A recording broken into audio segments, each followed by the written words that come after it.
Hello guys, na-encounter na ba kayo ng mga ganitong problema guys? Ito yung aming AT acoustic tympanometer. So AT235. So ito yung issue niya guys. Pag pag chinik mo na siya, timpano, right ear.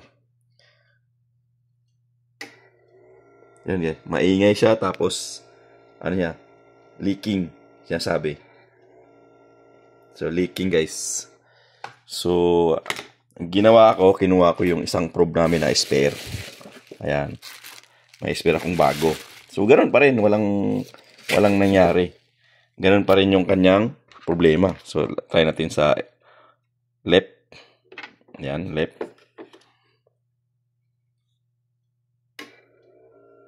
Ayan pa rin guys. So, leaking pa rin siya. Ayan o. Kahit maayos naman yung pagkalagay ko sa green na nga siya o. Kahit green na yung ano niya, ibig sabihin ko maganda yung connection niya sa tainga ko. Pero sinasabi pa rin na dito is leaking. So ngayon itong problema ito guys, walang problema yung ating probe. Walang problema yung ating probe. Ang may problema natin is yung machine mismo.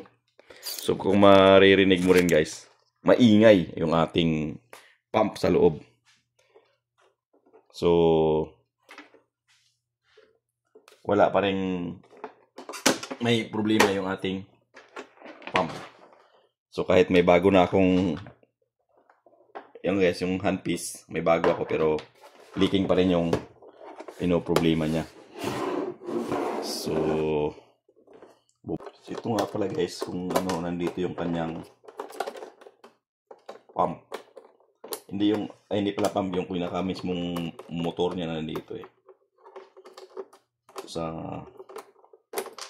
side na to.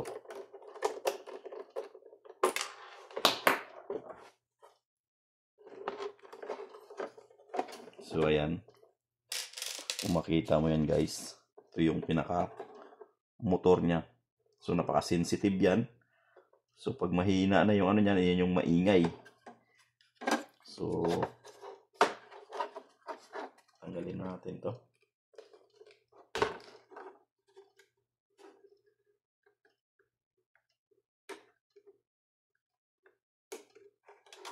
So ayan, ito guys, ito yung board niya. So try nating papalitan to ngayon.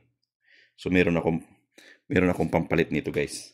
Testing natin kung ito ba yung ito ba yung problema niya. So ito guys, meron akong isang spare. Ayan. So ito yung tinanggal natin. So ito yung tinanggal natin. So meron akong isang spare. Pan-testing lang natin kung talagang sira ba ito. Bago tayo umorder ng parts, dapat ma-verify muna natin. So ito guys, titesting natin to kung ito ba yung problema niya.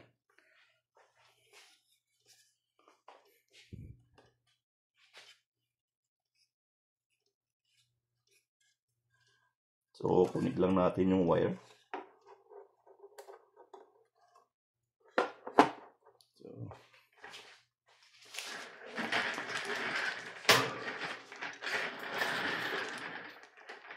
Yan.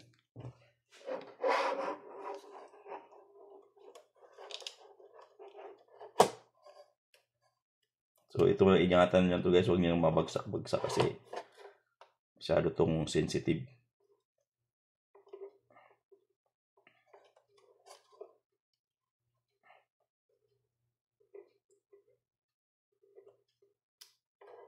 Masyadong sensitive tong board na to kaya dapat ingatan nyo guys.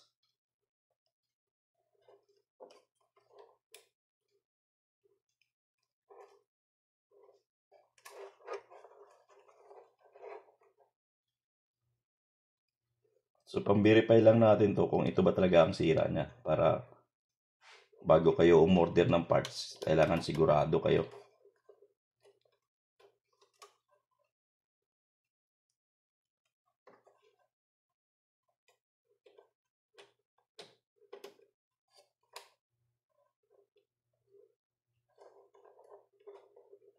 So importante kasi bago tayo umorder ng pyesa, kailangan alam natin na yun ang sira. Kasi sayang kasi pag umorder ka ng pyesa tapos hindi naman pala yun ang problema. So sayang lang.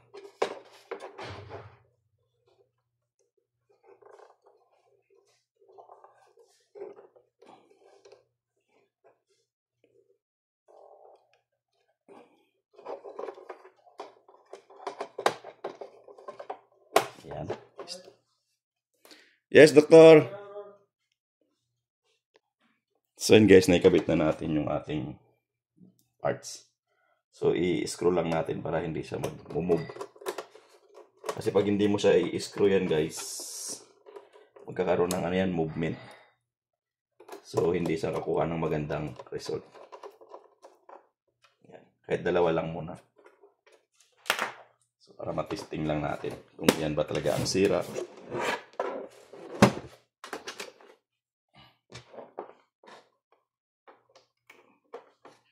So kabit na natin yung ating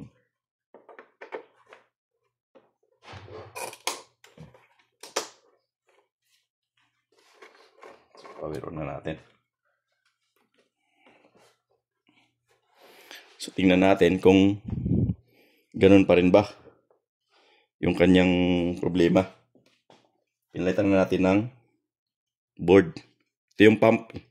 Ito yung pump guys, yung maririnig mo parang magsasak ng ano. Ito yun.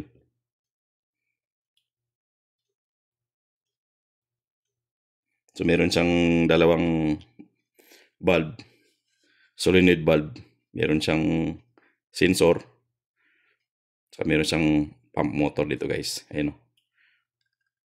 Punta yan dito. Ito yung parang syringe. So ito yung narinig nating maingay. So tingnan natin.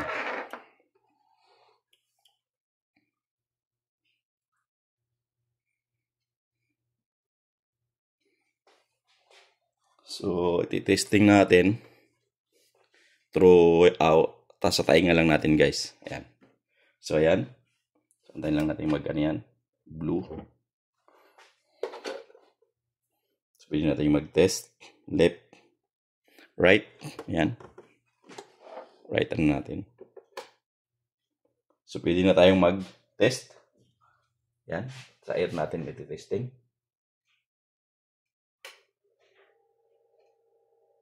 So leaking pa din siya.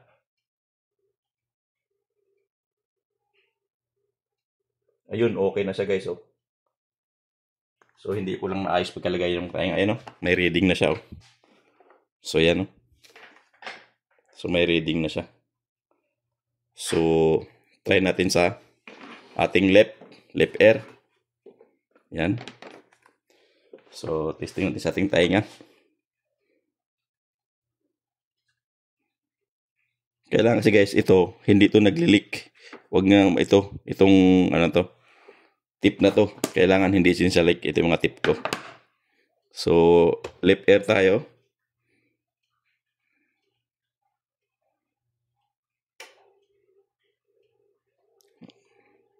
So, ayan guys, oh, gumagana siya.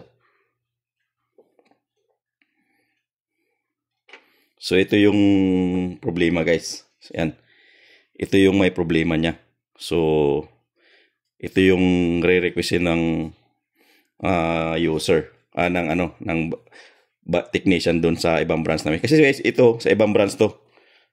Pinadala lang niya sa akin. Ito, ano. Pinadala niya lang sa akin to kasi hindi niya magagawa doon sa ano. And naka-address sa akin, no, yung box. So, ano, to buy me the poop. So, pinadala niya sa akin dahil nga hindi nga niya ma-repair. Kasi nga, pumunta na doon yung company nito, yung engineer. Sabi nga daw sira yung handpiece.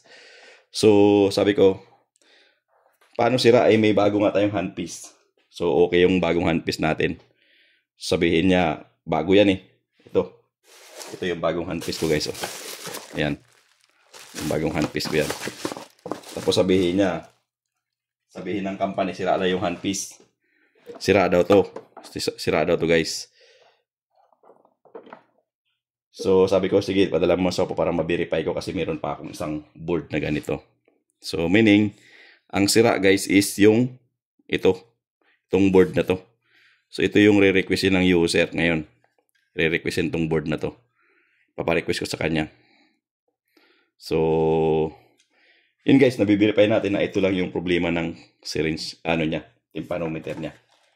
Kasi dati talaga leak yan. So, try natin mag-test sa kabilang ulit tayo, mag-test tayo ulit.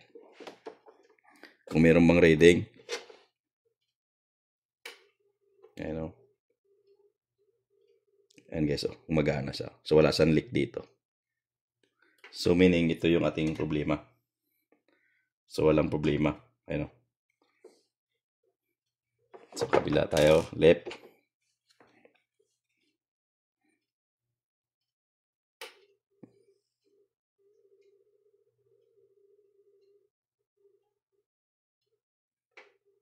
So ayan guys, oh. So okay na siya. So ang problema natin is yung board na to. Itong board na to.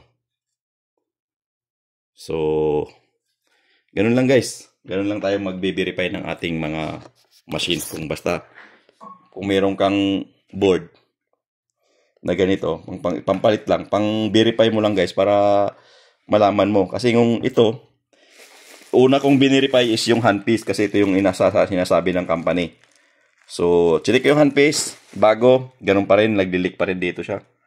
So, sabi ko, may problema tong board niya sa loob. Yung pinaka-pump niya. So, yun.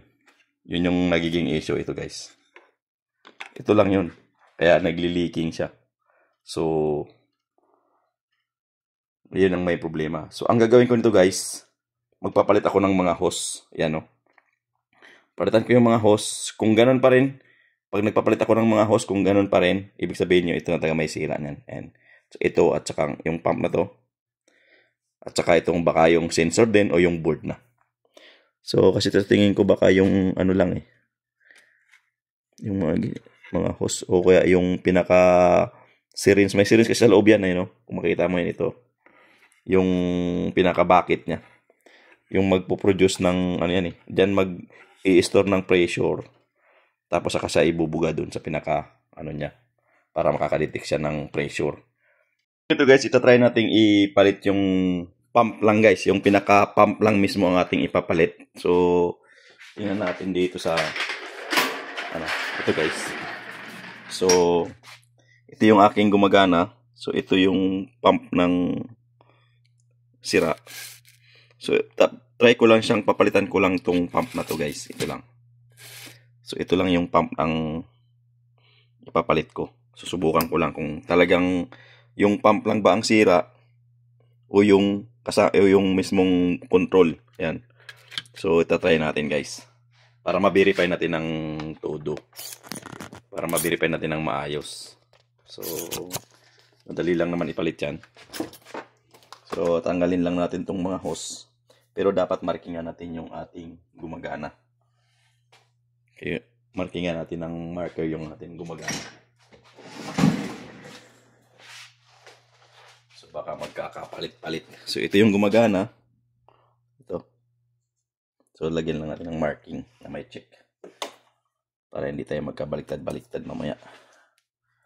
So, kabit lang muna natin tong board.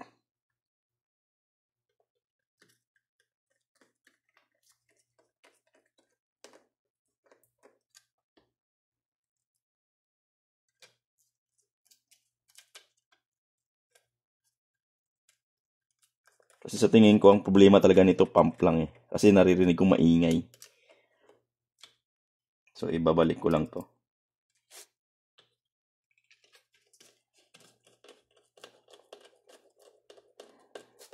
So, nakita naman natin, nung pinalitan natin ng bago, pinalitan natin, gumana. So, ngayon, dito, papalit lang tayo ng pump. Tanggalin natin yung pump. Yan. So, careful lang tayo dito sa pagtatanggal guys kasi napaka-sensitive tong pump na to. Baka dalawa na magiging sira pag balik natin. So, yan guys. So, ito yung pinaka-pump. Stepper motor lang to guys. Saka may pump siya dyan. Ayan. Tapos, meron siyang mga vibration plate. So, tatanggalin natin ito yung spare ko na gumagana. So, careful lang tayo pagtanggal ng cable. Yan.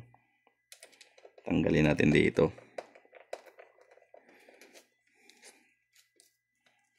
Keep natin yung ating.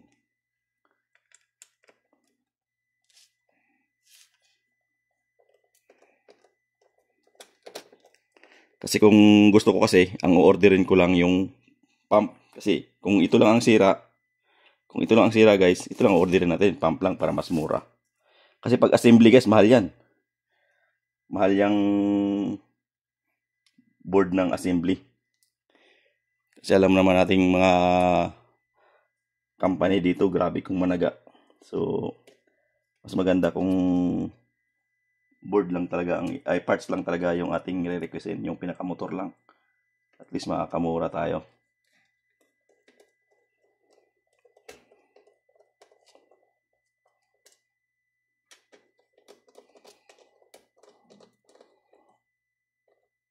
Ayan. So, kabit natin yung mga hose para hindi tayo mag-ano. Tapos yung ating yan. So, ito na yun guys. Ang pinalit lang natin is yung pump motor niya. So, i-testing na natin doon sa machine. So, sana mapagana natin. So, itatry natin. Baka yung pump lang talaga ang sira niya. So, kabit natin ulit yung mga board. Yung board niya. Flex cable.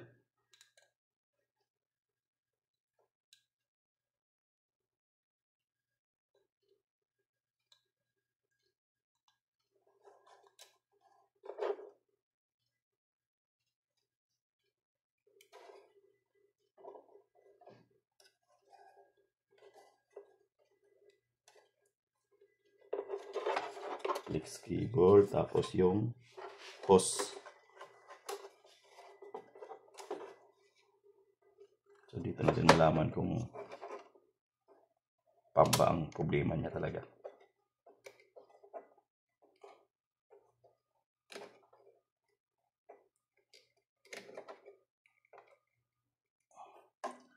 So, ayan. Naikabit na natin yung mga connector niya. So, testing natin ulit.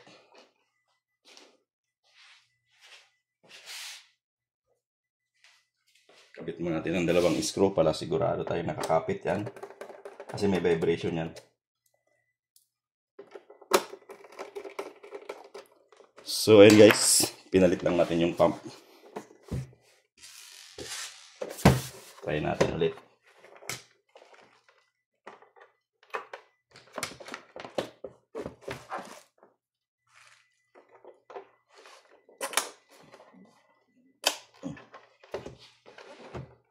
Natin ulit.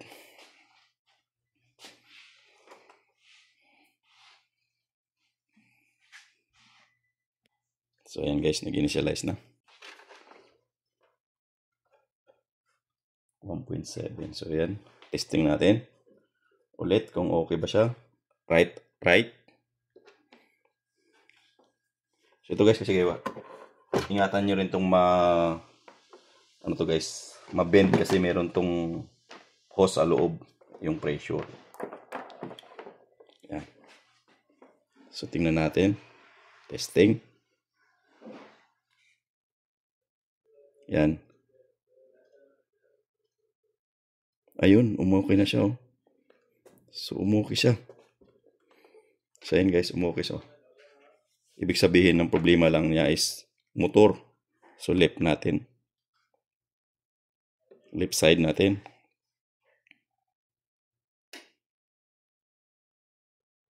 Ayun, gumagana siya, oh. So, ang okay yung ano niya guys, okay yung board niya. Pati yung pinaka-plastic, ano niya, box niya, pang syringe. So, ayan. Testing natin ulit sa right. Sa right tayo ulit.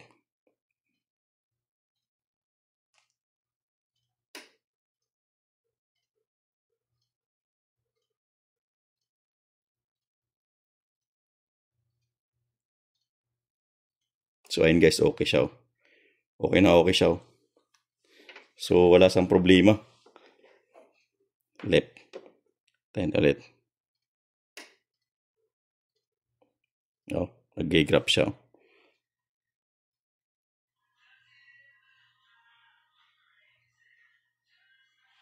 So, okay siya guys, oh. So, ang problema lang talaga niya guys is yung motor. So, okay na siya. So, ang problema lang natin is yung pinaka-motor lang niya. Yung stepper motor lang talaga niya ang mayroong problema. Ito guys. Ano? So ito lang yung pinakasira sa kanya. Guys, so kitang-kita naman natin ang problema lang is yung pinaka-motor lang, stepper motor lang niya. So yun yung nagko-cause ng leak. So mahina sa mag-pump. Ayan, okay na siya. So ito lang yung problema. Okay guys.